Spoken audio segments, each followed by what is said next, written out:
Olá, mulher linda, sábia e que edifica o lar. Eu sou Eliane Cristine e estamos lendo juntas o livro de Sheila Walsh, A Vida é Dura, mas Deus é Fiel. Esta leitura foi autorizada. Para a aquisição do livro, entre em contato com a editora Thomas Nelson. Leitura 44. Existe uma canção melhor para cantar. Pai, eu oro por amigas que me ouvem. Ah, Senhor, encha o coração delas de júbilo na Tua presença, porque sim, há uma canção muito melhor para se cantar. Uma canção que sai do nosso próprio coração e entoada chega às Tuas narinas como um aroma suave. E o Senhor deseja ouvir a nossa voz, a nossa oração, a nossa gratidão. Eu oro por mulheres que precisam ser satisfeitas na Tua presença e reconheçam o Teu cuidado em todos os detalhes de sua vida. Oro em nome de Jesus. Amém. O grande dia finalmente veio. Bob, com um imenso esforço, levantou 185 quilos. Antes de a poeira da sua nova glória se assentar, Bob recebeu as notícias. Ele perdeu seu título, foi desqualificado porque alguém havia descoberto uma regra que dizia que ele precisava calçar sapatos durante a competição. Quando Bob me contou essa história, olhei para ele completamente perplexa. "O que você fez?" perguntei. "Se você não enlouqueceu no Vietnã, certamente enlouqueceu agora. Você foi para lá servir ao seu país. Você fez o que acreditava ser sua obrigação. Você deu tudo o que tinha e perdeu suas pernas. Você voltou um homem diferente.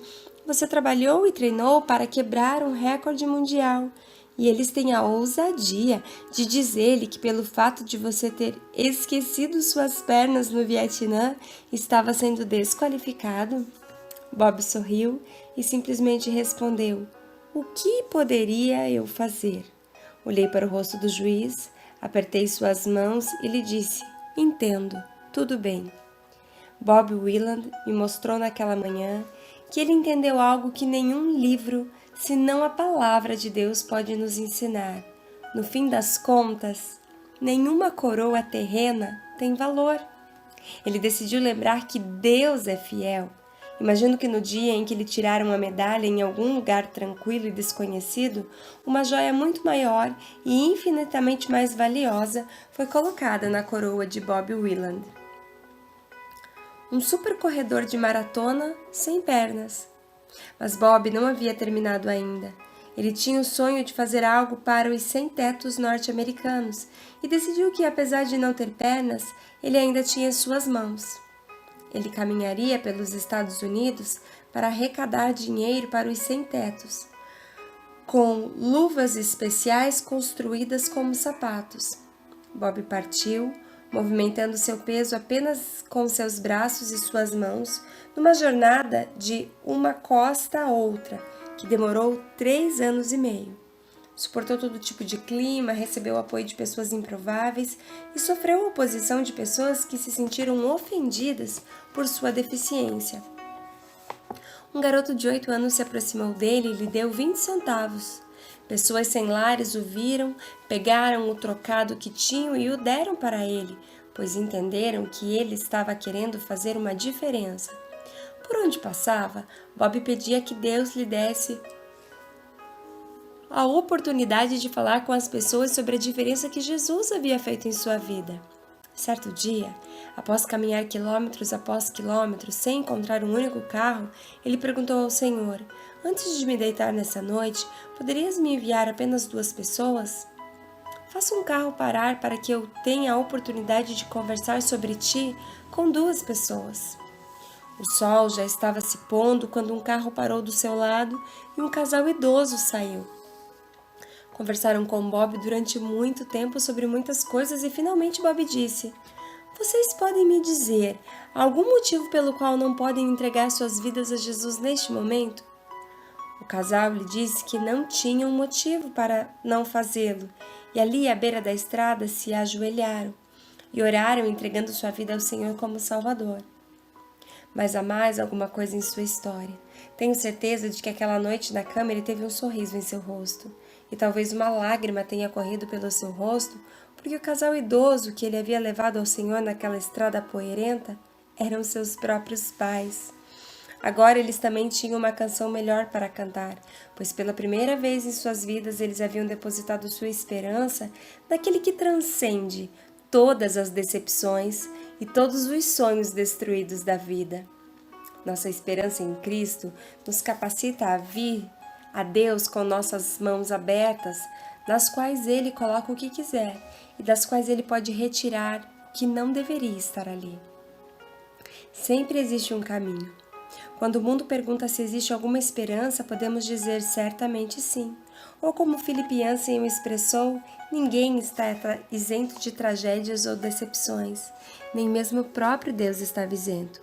Jesus não ofereceu imunidade, nenhuma fuga da injustiça, mas um caminho por meio dela para o outro lado.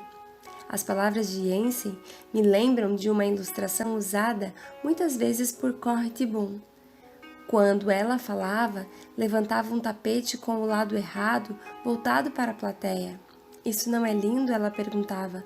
Quantas pessoas olhavam para o avesso do tapete, tudo que conseguiam ver eram fios entrecruzados. Por toda parte, uma superfície desorganizada, era feio. O público então olhava para Corrie, sem saber como responder à pergunta. Corrie ficava em silêncio por alguns momentos e então dizia: "Ah, sim, é claro, vocês não conseguem ver o tapete do meu ponto de vista." Então ela virava o tapete para mostrar sua frente e nele havia uma imagem de uma linda coroa. Às vezes a vida não faz sentido. Ela parece desorganizada, distorcida, feia, mas se desistirmos de nossa visão mesquinha da vida e a trocarmos pela visão muito maior que Deus tem, sempre seremos capazes de preservar nossa esperança em Jesus Cristo. Uau! Glória a Deus! O Senhor é poderoso. O Senhor é Deus conosco. E eu gostaria de repetir essa frase que a Sheila narra aqui.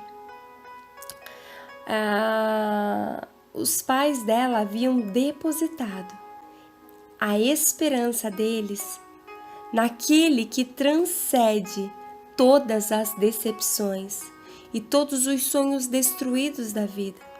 Nossa esperança em Cristo nos capacita a vir a Deus com mãos abertas, nas quais Ele coloca o que Ele quiser e das quais Ele pode retirar o que não deveria estar ali. Se Deus fizer, Ele é Deus. E se Ele não fizer, Ele continua sendo Deus, é o que diz a canção. E eu acredito nesta mensagem profundamente. E eu tenho contentamento, ainda que hajam decepções. Sabe, esses dias o meu pastor falou uma frase que tem, assim, movido muito no meu coração. No tempo em que estamos vivendo, nós não podemos viver a cultura da fé. Nós precisamos sair e enfrentar a vida. Enfrentar a vida. Enfrentar as dificuldades, enfrentar os anseios, enfrentar as dores, levantar a nossa cabeça, olhar para o alto de onde vem o nosso socorro e enfrentar a vida.